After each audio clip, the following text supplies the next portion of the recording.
Hi friends welcome to my YouTube channel मानसीर रान्नाघर। आमी मानसी आबार हाजिर होयेछि एकटी नतून रेसिपि निये, मिष्टिर रेसिपि।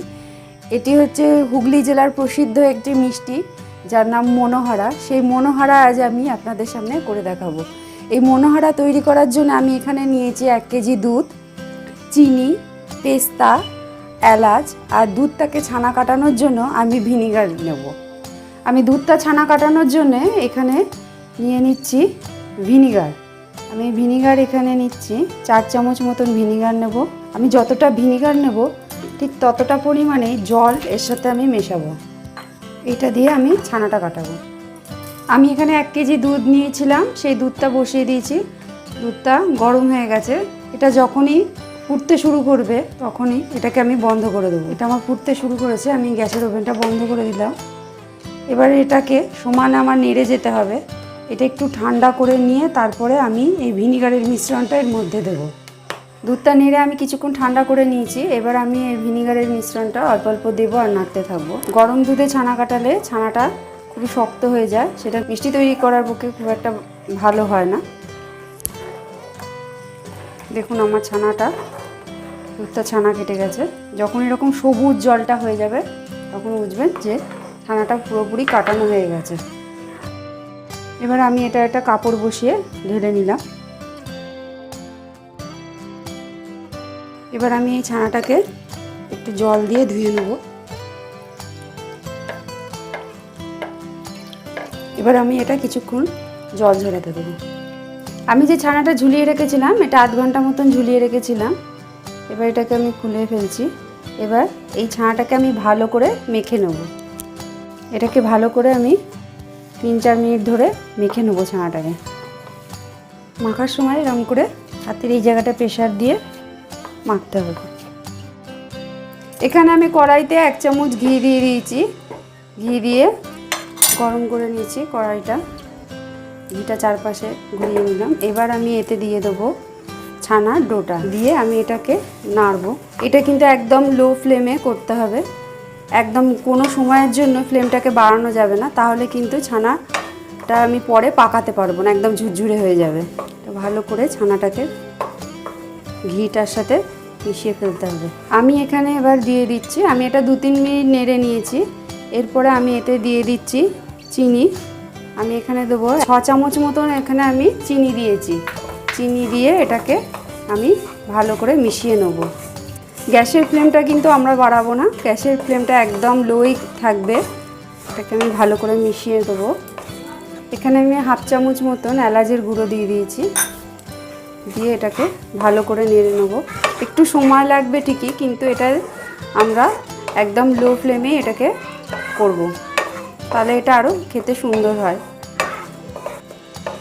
এবার আমি এতে দিয়ে দেবো, আমি কিছুটা পেস্তা গ্রেটারে গ্রেট করে রেখেছিলাম। এই পেস্তাটা আমি এর মধ্যে দিয়ে দেবো। এই পেস্তাটা দিলে খুব সুন্দর লাগে মনোহরা খেতে। আর জনাইয়ের যে প্রসিদ্ধ মনোহরা আছে তাতেও কিন্তু এই পেস্তা ব্যবহার করতো। জনাইয়ের এই মনোহরা বানাতে বানাতে আমি এই মনোহারারই একটি গল্প আছে, সেই গল্পটা আমি আজকে আপনাদের সামনে বলছি। জনাইয়ের জমিদার তার স্থানীয় ময়রাকে মিষ্টি বানানোর নির্দেশ দিয়ে কাজে বেরিয়ে যান। জমিদার সময়ের আগেই ফিরে আসেন, আর তখনও ময়রার মিষ্টি বানানো শেষ হয়নি। তাই ময়রা খুব চিন্তিত হয়ে পড়ে। তখন ময়রা এইভাবেই সন্দেশ বানিয়ে সন্দেশের ওপর গাঢ় চিনির রস ঢেলে তাকে সুমিষ্ট করার চেষ্টা করে। জমিদার সেই মিষ্টি খেয়ে খুশি হয়ে এই মিষ্টির নাম রাখে মনোহারা। আমি 15-20 মিনিট ধরে এটাকে একদম লো ফ্লেমে নেড়েছি।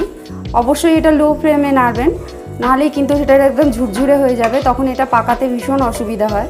আমার এটা তৈরি হয়ে গেছে সন্দেশটা। এবার আমি এটা ঠান্ডা করে এটাকে আমি পাকিয়ে নেব।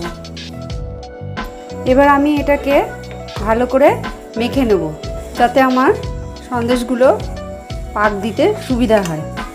একদম ভালো করে মেখে নিলে এটা একদম নরম হয়ে যাবে, তখন শেপ দিতে খুব সুবিধা হয়। আমি এটা পাকাবো, তাই জন্য হাতে একটু ঘি মাখিয়ে নিলাম, তাহলে আমার সন্দেশটা পাকাতে খুব সুবিধা হবে। এবার আমি এগুলোকে এরকম গোল গোল করে পাকিয়ে নেব। দেখুন আমার সন্দেশটা খুব সুন্দরভাবে পাকানো হয়ে গেছে। আমি আপনাদের বলেছিলাম আপনারা যখন সন্দেশটা তৈরি করবেন একদম লো ফ্লেমে করবেন, তাহলে আপনারা খুব সহজেই এই সন্দেশটাকে পাকাতে পারবেন, না হলে কিন্তু একদম ঝুরঝুরে হয়ে যায়। একদম লো ফ্লেমে একটু সময় নিয়ে আপনারা এই সন্দেশটাকে তৈরি করবেন, তাহলে কোনো অসুবিধাই হবে না, আপনারাও এই সুন্দর এরকম সন্দেশগুলো তৈরি করতে পারবেন। এবার আমি গ্যাসের ওপর কড়া বসিয়ে দিয়েছি একটা। এবার আমি শিরাটা তৈরি করে নেব। এর মধ্যে আমি এরকম ছোটো বাটি 1 বাটি মতন চিনি নিয়ে নিচ্ছি। আমি যতটা চিনি নিয়েছি ঠিক ততটাই জল নেব। এই জলটা দিয়ে দিলাম। আমি এবার শিরাটাকে তৈরি করে নেব। এখন আমি গ্যাসের ফ্লেমটা বাড়িয়ে দিলাম, এটাকে ফুটতে দিতে হবে। রসটা আমার ফুটতে শুরু করে দিয়েছে। আমি এটা ততক্ষণ এটাকে জাল দেবো যতক্ষণ এটার মধ্যে একটা তার ভাব না আসে রসটার মধ্যে, ততক্ষণ আমি এটাকে জাল দিতে হবে।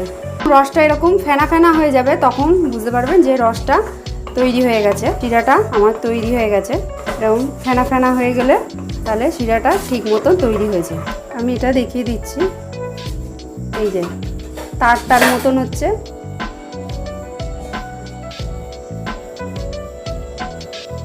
এবার আমি সন্দেশগুলোকে একটা চামচের মধ্যে নেব, নিয়ে এটাকে এরকম করে দিয়ে এর উপরে আচ্ছা পুরো সন্দেশটার উপরেই আমার এই শিরাটাকে মাখিয়ে দিতে হবে। দিয়ে এটাকে আস্তে করে তুলে নিয়ে এরকম একটা কলা পাতা টেনে আপনারা যে কোনো ফয়েল পেপারেও রাখতে পারেন, এরকমভাবে রাখতে হবে। আমি আবার একটা দেখিয়ে দিচ্ছি।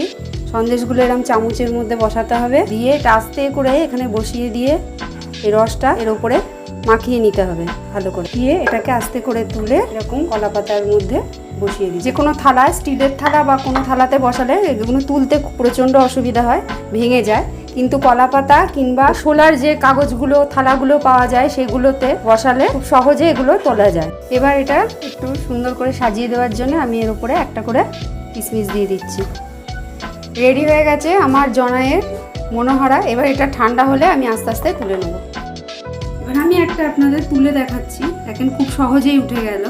এই যে আর একটা আমি তুলে দেখাচ্ছি, খুব সহজেই এটা উঠে যাবে এরকম কলা পাতা তেল।